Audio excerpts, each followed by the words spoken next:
Mənim ağıllı balaca çiçəklərim. Bugün riyaziyyat dəftərlərini rəfə qoyuruq. Rəqəmlər beyni yorur axı. Bugün mənim Paris səyahətimdən və necə mükəmməl bir insan olmağımdan danışacağıq.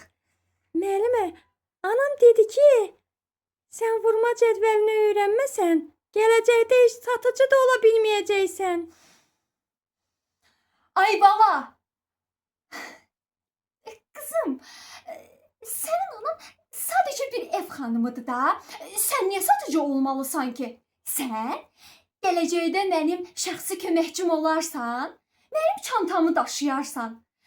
Bundan böyük gələcək ola bilər.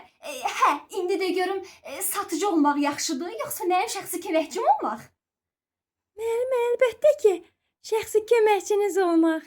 Miss Brody. Afərin. Bax, mən sizə yalnız təhsil vermirəm. Sizin ruhunuzu formalaşdırıram. Sabah məktəbə gələndə cibinizdəki yemək pullarını da evə gətirərsiniz. Sizə xeyriyyətçiliyi öyrədəcəm. Siz haqlısınız, Miss Brody. Ancaq bizim o qədər borcumuz və kreditimiz var ki, artıq 2 aydır ki, atam və 2 qardaşım Bakıda girovdadır.